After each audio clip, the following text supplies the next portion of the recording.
Hello friends, स्वागत है आप सबको हमारे इस यूट्यूब चैनल मनप्री क्लासेस में। आज हम लोग मैथ क्लास 9 का जो मैथ है उसमें चैप्टर नंबर 1 हम लोग पढ़ रहे थे और आज भी हम लोग चैप्टर नंबर 1 ही पढ़ेंगे जिसका नाम है नंबर सिस्टम, संख्या पद्धति। इसमें हम लोगों ने है सो बहुत सारे numbers, natural number, whole number, ये positive numbers, negative numbers, integers के बारे में पढ़ा था, है ना। और फिर ऐसा रेशनल नंबर के बारे में जाना था। तो और फिर ऐसा हमारा एक्सरसाइज 1.1 भी हम लोगों ने पढ़ा था और उसको हम लोगों ने पिछली वीडियो में खत्म कर दिया था। आशा करता हूँ कि एक्सरसाइज 1.1 आप लोगों को बहुत ही अच्छे तरह से समझ में आया होगा। आज हम लोग ऐसा मूव ऑन करते हैं एक्सरसाइज 1.2 की ओर, है ना। तो उससे पहले 1.2 को शुरू करने से पहले हम लोग को थोड़ा बहुत इरेशनल नंबर के बारे में जानना होगा, अपरिमेय संख्याओं के बारे में, है ना। हम लोगों ने देखा था कि वैसी संख्याएं जिसको पी बाई क्यू के रूप में दर्शा सकते हैं उसको हम लोग क्या बोले थे, रेशनल नंबर बोले थे। और उसमें हमारा क्या था, कंडीशन था कि पी जो होगा और क्यू जो होगा दोनों हमारा नंबर है और दोनों हमारा क्या होना चाहिए, इंटीजर्स होना चाहिए, पूर्णांक होना चाहिए, है ना। और दूसरा कंडीशन हमारा था कि क्यू जो होगा हमारा डिनोमिनेटर वाला जो होगा, हर वाला जो नंबर होगा, नीचे वाला जो नंबर होगा वो हमारा क्या होगा, जीरो कभी नहीं होना चाहिए, है ना। जीरो अगर होता है, जीरो के बराबर अगर होता है तो हमारा कंडीशन को सेटिस्फाई नहीं करेगा और उस तरह से हमारा वो रेशनल नंबर नहीं कहलाएगा। तो आज हम लोग पढ़ेंगे इरेशनल नंबर के बारे में, अपरिमेय संख्याओं के बारे में, है ना। तो अपरिमेय संख्या किसको बोलते हैं उसके बारे में जानेंगे और अपरिमेय संख्या को खोज यानी इसका हिस्ट्री, इतिहास, उसके बारे में जानेंगे, ठीक है। तो हम लोग जानते हैं अपरिमेय संख्या क्या पढ़ना है, अपरिमेय संख्या, अपरिमेय संख्या, ठीक है। बहुत ही सिंपल है, इसको इंग्लिश में बोलेंगे इरेशनल।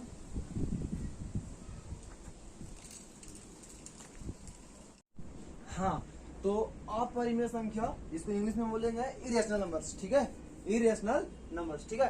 तो रेशनल नंबर क्या था, वैसी संख्या जिसको हम लोग पी बाई क्यू के रूप में लिख सकते हैं या दर्शा सकते हैं या फिर निरूपित कर सकते हैं। तो अपरिमेय संख्या जस्ट उसी का उल्टा है कि नहीं। तो लिखते हैं वैसे संख्याएं या वैसी संख्याएं जिन्हें पी बाई क्यू के रूप में नहीं दर्शाया जा सकता है ना, या फिर नहीं लिखा जा सकता है या फिर उसको ऐसा नहीं निरूपित किया जा सकता है। तो वैसे नंबर को हम लोग क्या बोलेंगे, अपरिमेय संख्या। पी बाई क्यू के रूप में नहीं लिख सकते हैं या नहीं दर्शा सकते हैं या फिर नहीं निरूपित कर सकते हैं तो हमारा क्या हो जाएगा, अपरिमेय संख्या। जो कंडीशन हमारा क्या था, परिमेय संख्या में था, वही हमारा कंडीशन अपरिमेय संख्या में भी है कि पी तथा क्यू दोनों हमारा क्या होना चाहिए, इंटीजर होना चाहिए, पूर्णांक संख्या होना चाहिए। और दूसरा हमारा शर्त है Q does not equal to zero. कहने का मतलब क्यू जो है वह कभी भी जीरो के बराबर नहीं होना चाहिए। जैसे एग्जांपल में हमारा क्या है, √2 होगा, √3 होगा, √15 होगा, √5 होगा, √7 हो जाएगा। इसी तरह से बहुत सारा हमारा नंबर है जो अपरिमेय संख्या है। पाई भी हमारा क्या है, एक अपरिमेय संख्या है और 0.1011101110 इसी तरह से अगर बढ़ते चला जाएगा तो ये हमारा क्या हो जाएगा, अपरिमेय संख्या। तो ये सब हमारा क्या एग्जाम्पल है, ठीक है।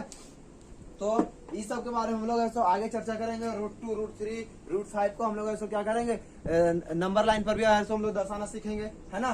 तो अब हम लोग थोड़ा सा हिस्ट्री के बारे में जानते हैं कि अपरिमेय संख्या आया कहाँ से, इसका खोज किसने किया था, है ना, कब हुआ था। क्योंकि हो सकता है कि मल्टीपल चॉइस क्वेश्चन में ऐसा ये सब पूछा जा सकता है, इसलिए ऐसा हम लोग को कोई भी कमी नहीं करना है। क्लियर।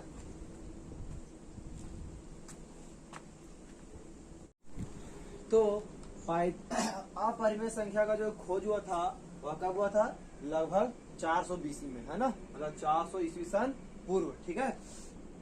अब किसने किया था, तो प्रसिद्ध मैथमेटिशियन और जो फिलोसफर है पाइथागोरस, ठीक है। पाइथागोरस जो थे वह एक फेमस मैथमेटिशियन थे और पाइथागोरस क्या थे, फिलोसफर भी थे। और ये कहाँ के रहने वाले थे, ग्रीक देश के रहने वाले थे, है ना, ग्रीस देश के रहने वाले थे। तो इनके जो फॉलोअर्स थे, अनुयायी थे, है ना, उन्होंने ये 400 ईस्वी सन पूर्व है सो क्या किया था, इरेशनल नंबर, अपरिमेय संख्याओं का खोज किया था। और माना जाता है कि √2 का जो खोज है वह क्रोटोन जो थे, एक किसके थे, पाइथागोरस के फॉलोअर थे, इन्होंने ही किया था। और भी बहुत सारे ऐसो माना जाता है, लेकिन ऐसो ये मान करके चला जाता है √2 का खोज जो है वह क्रोटोन ही किए थे। और क्रोटोन क्या थे, तो एक फॉलोअर ऑफ पाइथागोरस, मत कहने मतलब पाइथागोरस का एक अनुयायी थे, ठीक है। अब आगे हम लोग अपरिमेय संख्या जान गए। अब हम लोग जानेंगे रियल नंबर के बारे में, है ना, वास्तविक संख्याओं के बारे में।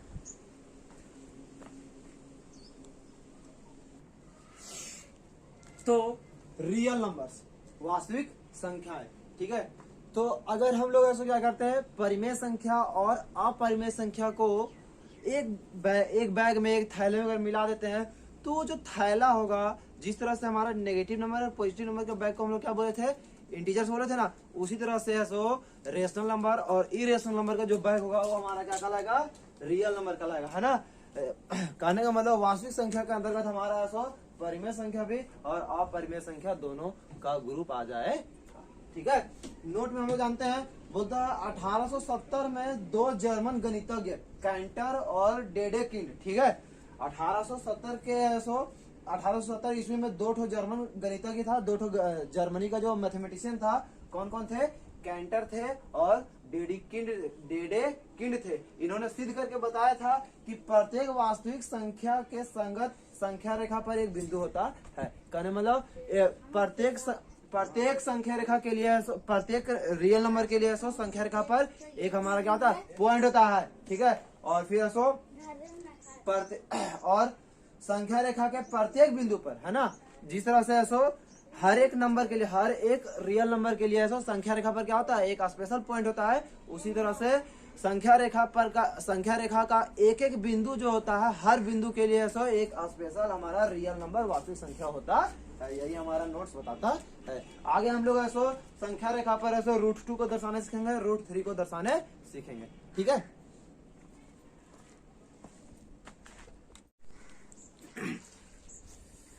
आज तक हम लोगों ने नॉर्मल नेचुरल नंबर ये सब को जैसे 1 2 3 4 संख्या रेखा पर दर्शाने का प्रयास किया, लेकिन आज हम लोग अपरिमेय संख्याओं को अभी तक हम लोगों ने परिमेय संख्याओं को संख्या रेखा पर पहले बोले तो छोटे बचपन की क्लासों में 3-4 में नंबर लाइन पर या संख्या रेखा पर हम लोगों ने नंबर्स को दर्शाया था, है ना, संख्या को दर्शाया था। लेकिन आज हम लोग अपरिमेय संख्याओं को दर्शाएंगे। तो हमारे सामने एक क्वेश्चन है, √2 को संख्या रेखा पर दर्शाइए, ठीक है।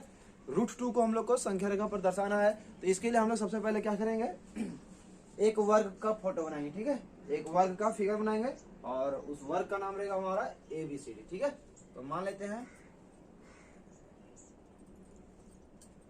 ये हमारा स्क्वायर है, ठीक है, ABCD, ठीक है, जिसमें प्रत्येक जो भुजा इसका होगा वह 1 यूनिट का होगा। कितना होगा, 1 यूनिट, मतलब AB बराबर 1 यूनिट और BC बराबर भी 1 यूनिट और DC बराबर भी 1 यूनिट और फिर AD बराबर भी 1 यूनिट, क्योंकि हम लोग जानते हैं स्क्वायर का जो जितने भी साइड होते हैं सभी आपस में बराबर होते हैं। तो AB बराबर है, हम लोगों ने क्या किया, 1 यूनिट मान लिया, ठीक है, 1 इकाई माना। और BC बराबर हम लोगों ने कितना माना, एक इकाई माना। और CD बराबर भी 1 इकाई और AD बराबर भी 1 इकाई, अपने मन से मान लेना, ठीक है।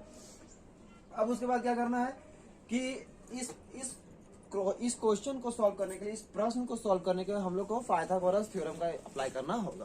तो हम लोग 8th क्लास में पढ़ चुके हैं। पाइथागोरस थ्योरम जो होता है वह क्या होता है, कर्ण का स्क्वायर बराबर हमारा क्या होता है, आधार स्क्वायर प्लस परपेंडिकुलर, मतलब कि लंब स्क्वायर, है ना। इंग्लिश कहने का मतलब hypotenuse equal to root under base square plus perpendicular square, है ना, यही ना होता है ये। तो हम लोग क्या करते हैं, इसका वैल्यू निकालते हैं, ठीक है। तो हमारा क्या हो जाएगा,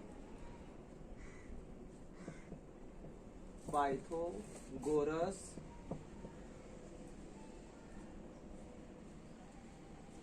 प्रमेय से हमारा क्या होता है, पहले फार्मूला लिख देते हैं, कर्ण बराबर हमारा क्या होता है,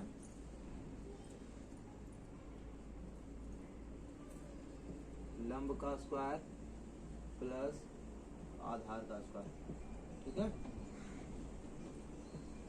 क्लियर। तो हमारा यहाँ पर कर्ण कौन है, इसका एक कर्ण बनाते हैं, है ना, हाइपोटेनियस बनाते हैं, AC। तो AC बराबर हमारा क्या हो जाएगा, AC बराबर देखो हमारा लंब हमारा कौन है, BC है। चलो यहाँ पर हम लोग इसको फॉर्मूला को चेंज कर देते हैं, यहाँ पर कर देते हम लोग आधार, और यहाँ पर कर देते हम लोग लंब। जोड़ में ऐसा किसी भी क्रम में हम लोग लिख सकते हैं, है ना।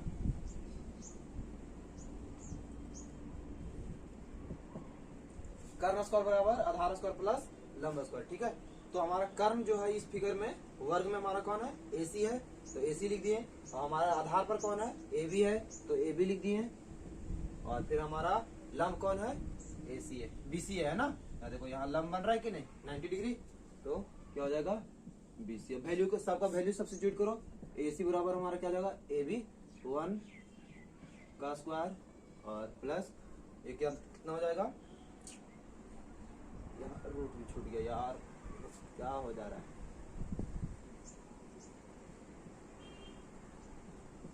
BC का स्क्वायर, ठीक है। फिर से देख लेते हैं। कर्ण बराबर रूट अंडर आधार स्क्वायर प्लस लंब स्क्वायर, ठीक है। तो कर्ण हमारा AC था, आधार का वैल्यू हमारा क्या था, AB था, तो AB का स्क्वायर हो गया रूट अंडर, और प्लस यहाँ पर हमारा क्या था, लंब में हमारा BC था, तो BC का स्क्वायर। क्लियर, समझ आया।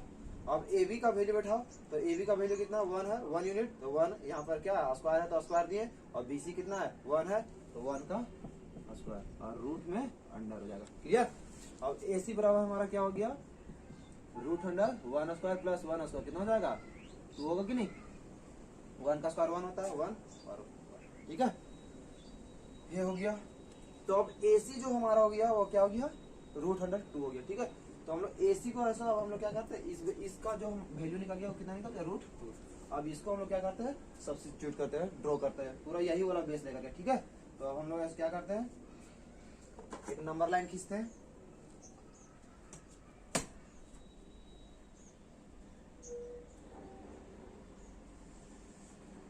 ये हमारा नंबर लाइन हो गया, ठीक है। अब इस नंबर लाइन को हम लोग क्या करना है कि यहाँ A मान लो, और ये क्या मान लो इधर, तो और इसको बढ़ाते हैं थोड़ा सा, ठीक है, क्योंकि फिगर हल्का बड़ा बनाएंगे तो मजा आएगा देखने में। थोड़ा नीचे से बनाते हैं,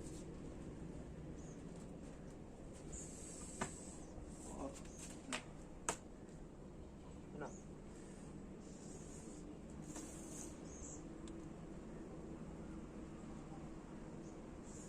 ये हमारा क्या हो गया, फिगर हो गया, ठीक है। एक लाइन खींच दिए, ये भी बना लेते, इसको ए मान लेते हैं। अब हम ये देखो बोर्ड है, छोटा फिगर बनाएंगे समझ में नहीं आएगा, तो हम ये पूरा ये 30 सेंटीमीटर का इंच है, तो इसको 1 यूनिट कहा गया, सेंटीमीटर नहीं कहा गया, मीटर नहीं कहा गया, कुछ नहीं, यूनिट कहा गया है। मतलब कितना ही लेंथ को हम लोग ऐसे क्या करते हैं, 1 यूनिट मान सकते हैं। तो हम मान लेते हैं कि ये इंच का पूरा 30 सेंटीमीटर जो है वो हमारा क्या है, 1 यूनिट है। तो ऐसा हम पूरे 1 यूनिट पर ऐसे यहाँ पर नाप कर लिख लेते हैं, है ना। तो यहाँ शुरू होता है, यहाँ पर हमारा 30 सेंटीमीटर क्या होता है, खत्म होता है ना। तो यहाँ पर हमारा क्या हो जाएगा, पॉइंट B हो जाएगा, ठीक है। कितना हो गया, 1 यूनिट हो गया, ठीक है। और ये हमारा नंबर लाइन था ना। अब है सो हम लोग को क्या करना है, इधर हमारा हो गया ये।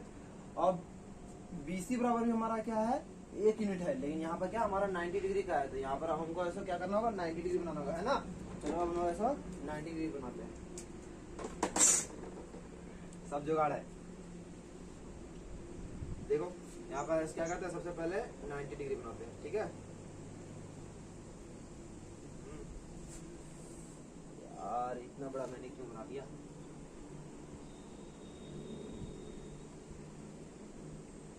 ये गया ऐसे कुछ इस तरह से, ठीक है।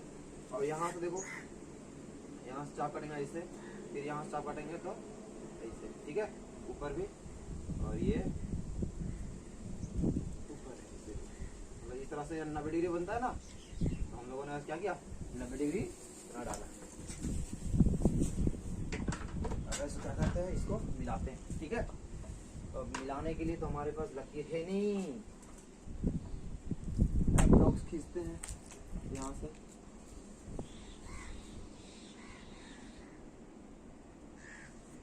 देखो 90 डिग्री बन गया। अब हमारा क्या था, यहाँ से 1 यूनिट लिए, अब ऊपर भी हमारा BC बराबर क्या है, हमारा 1 यूनिट है।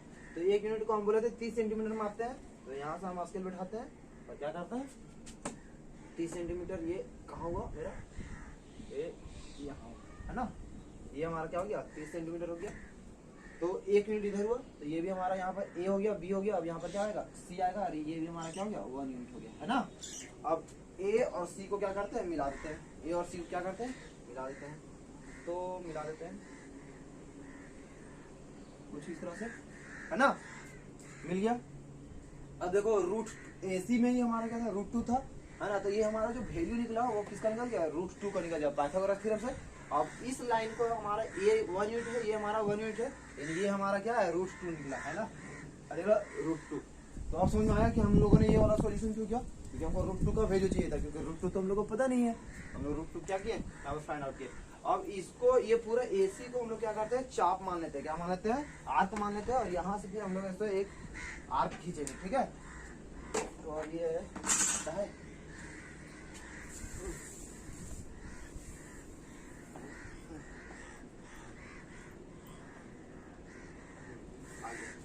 एडजस्ट कर लिए हम अपने प्रकार को।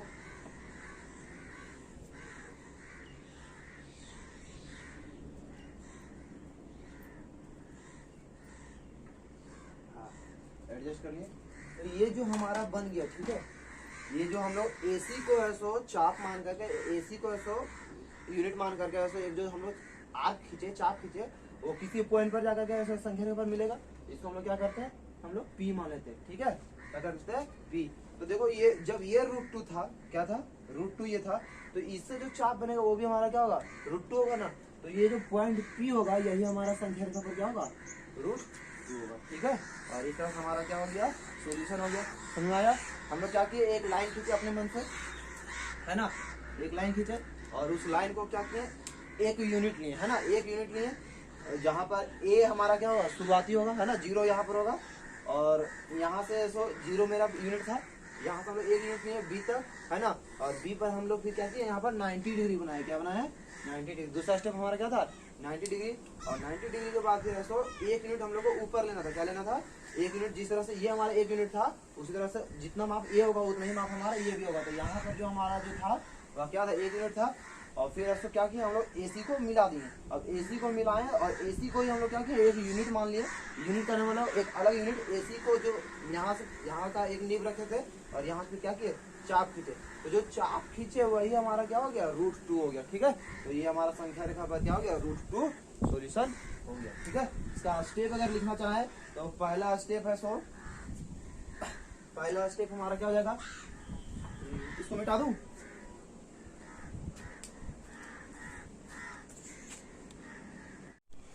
तो हम लोगों ने जो पहला स्टेप लिया वो क्या किया था, एक संख्या रेखा बनाया था जिसका नाम हम लोग क्या दिए हैं, L दिए हैं, ठीक है।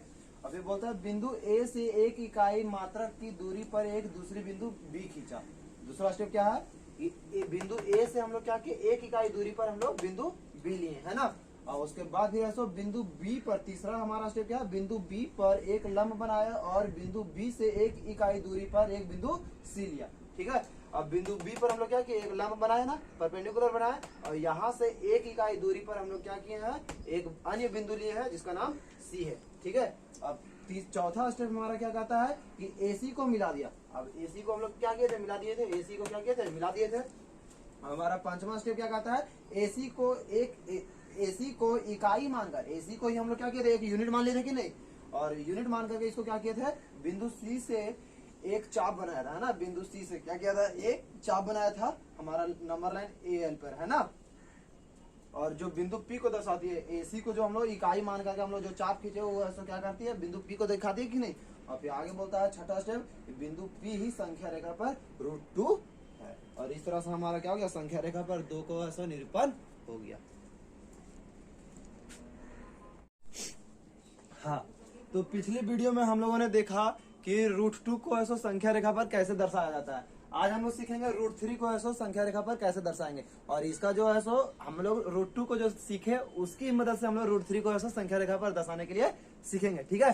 तो हम पहले से ही फिगर बना करके रखे हैं, √2 है, ये हम लोगों ने क्या किया था, एक संख्या रेखा लिया था L, है ना, और बिंदु A से ऐसा बिंदु B 1 इकाई लिया था, और बिंदु B पर हम लोग क्या किए थे, परपेंडिकुलर बनाए थे, लंब बनाए थे, और बी से है सो बिंदु बी से एक इकाई फिर लिए थे। ए बी जितना लंबा, जितना ए बी जितना दूरी है उतना ही दूरी पर हमारा क्या था, एक बीसी था। और बीसी के बाद जहाँ बिंदु सी मिला उसको ए और सी को क्या किया था, मिला दिए थे। और फिर ए सी का डिस्टेंस जो था वो क्या था, अलग था। ए बी और बी सी दोनों कितना था, एक एक यूनिट था। और ये जो मिला था हमारा वो क्या था, √2 बना था। वो हम लोग ऐसा एक वर्ग बनाए थे ना, और उसमें ऐसा पाइथागोरस थ्योरम का लगा करके ऐसा √2 का वैल्यू निकाले थे। और √2 को ये ऐसा क्या कि हम लोग यूनिट मान लिए थे, और इस यूनिट की मदद से हम लोग एक आर्क बनाए थे, चाप बनाए थे, जो हमारा क्या करता है, बिंदु पी को दर्शाता है। और बिंदु पी हमारा क्या था, √2 था। ठीक है, तो यहाँ तक हमारा √3 में भी हमारा सेम प्रोसेस है, इतना हमको करना ही पड़ेगा। ठीक है, तो यहाँ करने के बाद अब हम लोग बिंदु सी पर हम लोग क्या करेंगे कि ऐसो बिंदु सी पर हम लोग क्या करेंगे कि ऐसो एक लंब बनाएंगे। ठीक है, तो लंब बनाते हैं, उसके लिए हम लोग को सबसे पहले क्या करना होगा, एक चाप बनाना होगा। ठीक है, तो बिंदु सी पर हम लोग क्या करते हैं, एक ऐसो चाप बनाते हैं। ठीक है, ये हमारा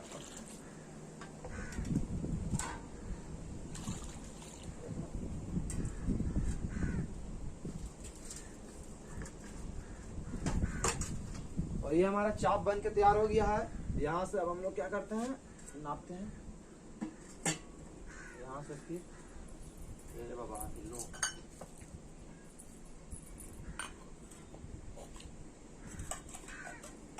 है ना।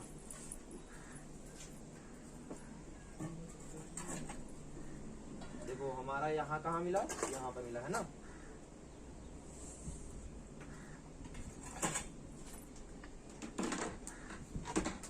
और यहाँ से फिर हम लोग क्या करते हैं, मिलाते हैं बिंदु सी से। देखो यहाँ पर ये पॉइंट मिला हमारा। ठीक है, यहाँ मिलाते हैं, 90 डिग्री बना लिए हैं। आप लोग ऐसा प्रकार से बनाइएगा तो मस्त बनेगा। हमारा जुगाड़ नहीं है, जुगाड़ू है इंडिया। क्या करता है, जुगाड़ ही करता है। और फिर हम लोग को क्या करना है, यहाँ से देखो जितना हम लोग ए बी लिए थे, जितना हम लोग बी सी लिए थे, उतना ही हमारा क्या रहेगा, यहाँ पर एक अन्य बिंदु हमारा आ जाएगा डी। क्या आ जाएगा, डी। तो हम लोग ऐसा 30 सेंटीमीटर इधर लिए थे कि नहीं, ये वाला हम फिर से लेते हैं 30 सेंटीमीटर। ये बैठा है 30 सेंटीमीटर, यहाँ पर आया हमारा 30 सेंटीमीटर। तो यहाँ पर एक अन्य बिंदु हमारा क्या आ जाएगा, डी आ जाएगा। क्या आ जाएगा, डी। ठीक है, अब हम लोग क्या करना है कि उस समय AC को मिलाए थे, अब हम लोग को AD को मिला देना। क्या करना है, AD को मिला देना। AD को ये मिला दिया हम लोगों ने, हाँ। ठीक है, अब है सो उस समय हम लोग क्या किए थे, AC को हम लोग यूनिट माने थे, है कि नहीं। क्या किए थे, AC को यूनिट माने थे। अब हम लोग को AD को यूनिट मानना है, फिर से एक चाप गिराना है। ठीक है, चाप गिराने के लिए हो जाता है यार।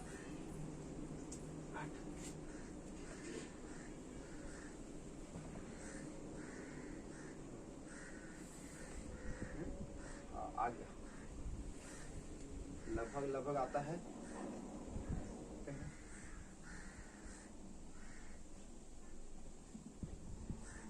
हाँ देखो हमारा कहाँ आ गया सर,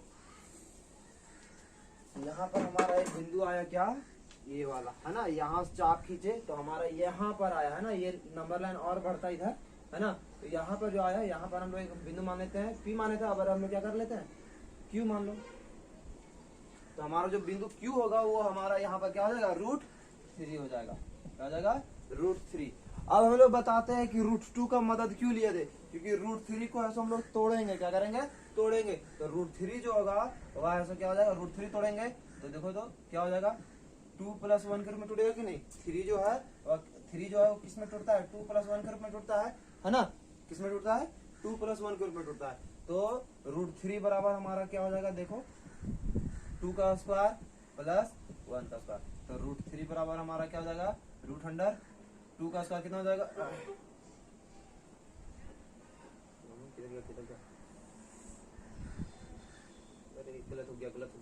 गलत हो गया। हाँ, √2 होता। ठीक है, तो ये हमारा क्या हो जाएगा, √2 हो जाएगा।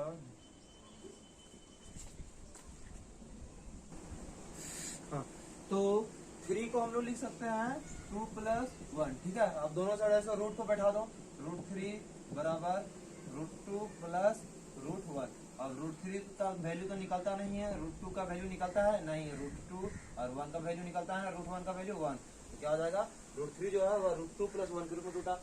ये हमारा क्या हो गया, ये √2 यूनिट हो गया। ये क्या हो गया, अगर यूनिट मानेंगे √3 √2 है ना। तो इसलिए हम लोग पहले √2 का फिगर बनाए, उसके बाद फिर ऐसो 1 यूनिट ऐसो बढ़ाए है ना। और उसके बाद चाप खींच दे, हमारा जो फिगर बना ये वाला है ना, डी से लेकर के तो वो हमारा क्या हो गया √3 हो गया है ना। ये हमारा क्या हो गया √3 हो गया, ठीक है। अब ऐसे इसका हम लोग क्या करते हैं, इसका हम लोग देखते हैं कि कैसे कैसे हम लोगों ने ऐसा काम किया, ठीक है। हाँ, तो पहला स्टेप जो हमारा था वो क्या था कि एक संख्या रेखा एल बनाया है, एक संख्या रेखा एल खींचा। दूसरा स्टेप क्या है, बिंदु ए से एक इकाई मात्र दूरी पर एक अन्य बिंदु बी खींचा। यहाँ ए से है तो बी की जो दूरी थी वो कितना थी, 1 इकाई थी। और तीसरा जो है बिंदु बी पर है सो एक लंब खींचा। यहाँ पर हम लोग 90 डिग्री कोण बनाए थे बिंदु बी पर। और चौथा जो है वो BC बराबर 1 यूनिट। यहाँ से हम लोगों ने जो लंब बनाया था उस पर एक अन्य बिंदु खींचा, जो AB जितना 1 यूनिट था उतना ही हमारा क्या था, BC भी हमारा 1 यूनिट लिया है, ठीक है। और मतलब AB का जो वैल्यू जितना दूरी होगा उतना ही हमारा क्या था, AC था। चौथा स्टेप क्या था, AC को मिला दिए हैं। AC को मिलाए कि नहीं, यहाँ A है, यहाँ पर C है। और AC को मिला करके क्या किया, AC को ही एक अन्य नया यूनिट मान लिया है ना। और इस यूनिट को ऐसा क्या किया, इस यूनिट को लेकर के एक चाप खींचे जो ऐसा संख्या रेखा पर क्या करता है, बिंदु P को दर्शाता है, जो हमारे √2 के वैल्यू के बराबर होता है, ठीक है। अब अगला स्टेप हमारा क्या है कि बिंदु C पर लंब खींचा है ना। बिंदु C यहाँ से फिर एक 90 डिग्री का कोण बनाए थे है ना। और फिर ऐसा 90 डिग्री पर ऐसा एक लंबा लाइन किया है। और फिर C से ऐसा C पर जो हम लोग लंब खींचे उस लंब पर हम लोग AB जितना बराबर है उतना ही हमारा BC है, और उतना ही बराबर हम लोग को क्या करना है, CD को भी लेना है, ठीक है। जितना हमारा AB था, जितना लंबा हमारा AB है उतना ही लंबा हमारा क्या था, BC है। और उतना ही लंबा हम लोग को ऐसा CD भी लेना है, ठीक है। और अगला स्टेप क्या है कि ऐसा AD को मिला दिया। अब यहाँ देखो A है, यहाँ पर क्या D है, तो AD को मिला देंगे। और AD को फिर से क्या करेंगे, हम लोग ऐसा एक नया यूनिट मान लेंगे। और AD का जो डिस्टेंस होगा उस डिस्टेंस को ऐसा प्रकार पर सेट करेंगे। और वहां से हम लोग क्या करें, बिंदु D, यहाँ नीब हमारा रहेगा A पर और पेंसिल हमारा रहेगा D पर, ठीक है। यहाँ से हम लोग क्या करेंगे, एक चाप खींचेंगे जो संख्या रेखा पर ऐसा एक अन्य बिंदु Q को दर्शाता है। और ये बिंदु Q ही हमारा क्या होगा, √3 को दर्शाएगा। और इस तरह से हम लोग ऐसा संख्या रेखा पर √3 को भी दर्शाना सीखते हैं, ठीक है।